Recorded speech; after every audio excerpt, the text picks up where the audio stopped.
Jadi yang perlu kita pahami, ada beberapa pemahaman kelompok bahwa Muhammadiyah itu sebenarnya bukan mengikuti Saudi Muhammadiyah, tapi dia mengikuti hisab.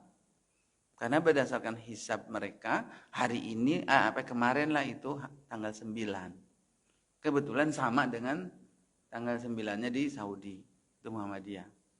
Itu kelompok yang pertama. Kelompok yang kedua adalah yang menetapkan bahwa hari Arafah itu adalah hari di mana ada ibadah wukuf, ya, di Arafah sana di Saudi. Jadi karena wukuf itu adanya hanya di Saudi, jadi kita mengikuti sana. Wukufnya kapan di Saudi? Kemarin. Nah berarti kemarin kita Arafahnya. Maka sebagian kelompok yang kedua ini mengikuti sana. Bukan masalah mengikuti Muhammadiyahnya, tapi mengikuti Saudi.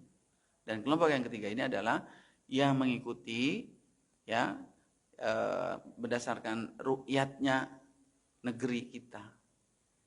Ya, di sini yang mengikuti pemerintah ini adalah berdasarkan ru'yat. Kan sudah sidang isbat, ya, di tanggal awal bulan Zulhijjah. Ya, ternyata bulan itu baru sekian derajat dan ditetapkanlah tanggal 1-nya itu dulu ada hari Jumat. Begitu sudah dihitung, jatuhnya ternyata tanggal 9-nya di Indonesia itu adalah hari Sabtu.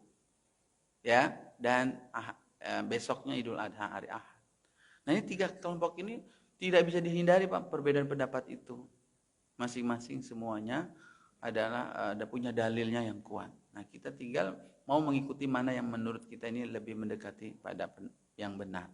Nah, adapun kelompok yang ketiga nih yang hari ini baru puasa dan besok mau Idul Adhanya. Bagaimana tuh pertanyaan?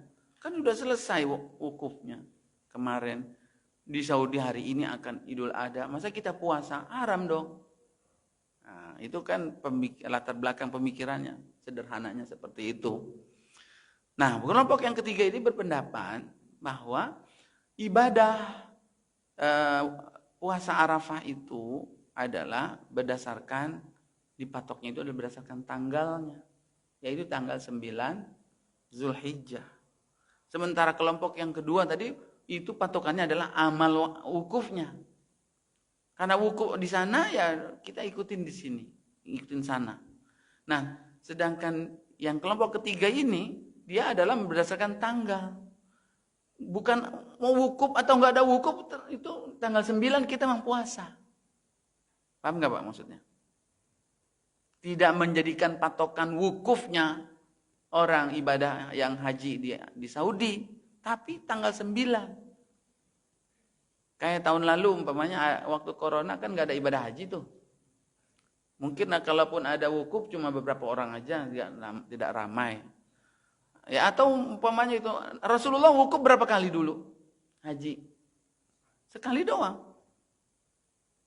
Jadi kalau mau jadi patokannya memang cuma sekali, Nabi hajinya sekali. Dan sedangkan puasa ini berulang-ulang tiap tahun. Begitu. Apakah patokannya karena wukuf ataukah karena tanggalan? Nah, kelompok yang ketiga ini adalah berpatokan karena tanggalnya, bukan karena wukufnya. Andai kata wukuf ada di Indonesia, kira-kira bakalan hari ini atau kemarin? Itu pertanyaan. Cuma kan nggak ada, gitu. Ya, saya membuat ilustrasinya begitu bahwa yang namanya hari Arafah itu kapan? Jawabannya. Apa itu hari Arafah? Apakah hari di mana orang wukuf ataukah hari Arafah itu adalah tanggal 9 Zulhijjah? Mana yang jawabannya yang tepat? Apa itu hari Arafah? Apakah hari di mana ada orang wukuf ataukah hari Arafah itu adalah tanggal 9 Zulhijjah? Nah, karena akan ada pertanyaan lagi, kita mau wukuf, kapan wukufnya? Sebelum hari itu disebut ada wukuf, hari itu memang udah disebut Arafah. Jadi kapan kita wukuf? Tanggal 9. Jadi wukufnya ini mau dilaksanakannya kapan? Ya tanggal 9. Nah, kita puasa, kapan kita puasa? Karena tanggal 9-nya, bukan karena wukuf. Dari tanggal 9 itu ada banyak amalan. Ada baca Quran, ada puasa, ada wukuf, ada sholat. Ya kan? Tanggal 9 itu terdiri dari rangkaian ibadah banyak. Cuma yang paling besarnya adalah wukuf. Tapi bukan berarti wukuf saja yang ada. Jadi kalau kita tanya begini pada jamaah. Hari Arafah itu tanggal berapa? Tanggal 9. Oke. Kita ambil ibadah wukuf. Kita wukuf ya di Indonesia, nggak ada wukuf di Indonesia. Ya udah berarti di Arab saja wukufnya. Sekarang puasa. Di Arab ada puasa nggak Arafah? Ada bagi orang yang tidak haji kan ada masyarakat yang tidak haji. Mereka puasa tanggal 9 Zulhijjah. Di sana ada orang yang puasa. Di Indonesia ada puasa nggak? Ada. Kalau wukuf tidak ada, tapi puasa ada. Maka kapan puasanya kita? Kan nggak mesti ngikutin orang sana. Nggak mesti ngikutin wukufnya. Gitu nih pendapat yang kelompok ketiga. Sama tanggal 10. Tanggal 10 itu Idul Adha. Amalan yang dilakukan oleh orang haji itu apa aja tanggal 10? Ada melontar jumroh akobah. Ada tawaf ifadah. Ya kan? Ada menyembeli. Ada cukur rambut. Banyak banget. Bukan cuma menyembeli doang. Tapi hari itu disebut Yaumun Nahar. Hari itu disebut hari menyembelih. Padahal amalan ibadahnya bukan menyembelih doang.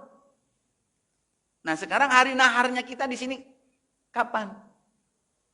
Hari nahar, hari menyembelih kita di Indonesia kapan? Apakah mengikuti menyembelihnya di sana? Nah, mengikuti tanggal 10. Nah tanggal 10-nya di sana hari ini. Tanggal 10-nya kita besok. Nah, ini kelompok yang ketiga itu berpendapatnya karena tanggalannya. Jadi kalau sekarang ini ada yang berpuasa, sementara wukufnya udah selesai, karena kita berkeyakinannya adalah puasanya itu karena tanggal 9. Jadi, apakah enggak dosa Ustaz? Orang lagi pada lebaran, kita puasa. Yang dosa itu adalah kalau besok kita puasa, itu dosa. Karena besok orang lagi pada lebaran, nanti puasa itu dosa. Gitu. Nah jadi ini 3 pendapat ini susah dihindarkan. Akhirnya yang patut kita waspadai, jangan memaksakan kehendak. Akhirnya yang kelompok puasa kemarin mencibir. Tuh lihat tuh orang pada lebaran dia puasa. Istighfar tuh orang. Karena bisa mengurangi ibadah dia. Merasa membenar sendiri, menyalahkan yang lain. Begitu. Sama juga dengan kita. Ya. Kalau kita juga, kalau yang tanggal sekarang baru puasa, besok baru lebaran, juga jangan mencibir orang mereka. Karena hari raya itu adalah salah satu tujuannya adalah untuk mempersatukan umat. Bukan untuk memecah belah. Wallahu a'lam.